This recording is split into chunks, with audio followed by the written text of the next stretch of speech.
All right, good morning, Jamal. Now I'm sober, so maybe I can help clarify this. So, I still think my last video clarified those questions at hand, how you end up losing. But based off your last comment last night, or this morning, I guess, where'd it go?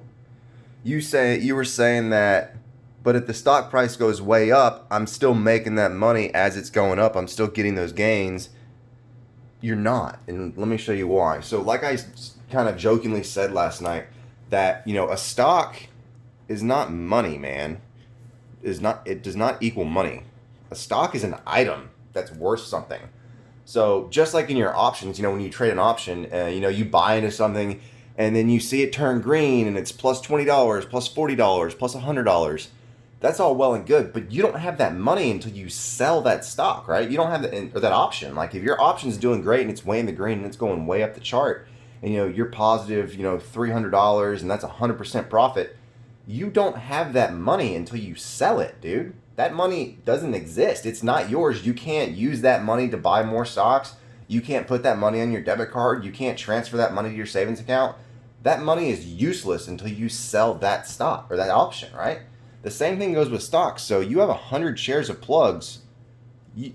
That is not anything. That's not any money right now. I mean, yeah, is it worth the $2,600 right now? Yes, but you can't use that $2,600 to buy anything. That $2,600 is locked into those stocks.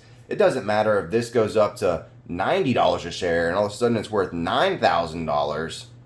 You don't have $9,000. You have 100 shares. You don't have $9,000 until you sell it.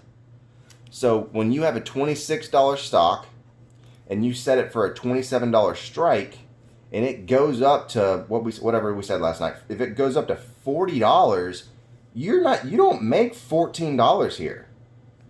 You don't, because you're not selling the stock. You don't have any money until you sell the stock. And the way that a covered call can screw you is it was worth 26. You set a 26 strike. It's now worth 40. You have to sell it for 27.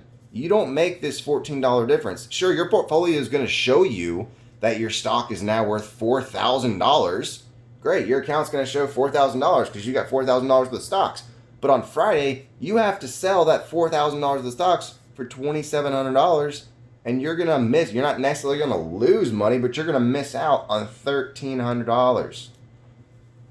So no, your stock is not money. Every time your stock goes up $1, you don't gain money. You don't gain shit until you sell it.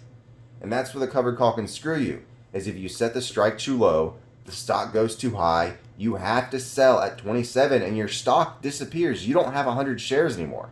You have $2,700 and that's it. When you could have had $4,000.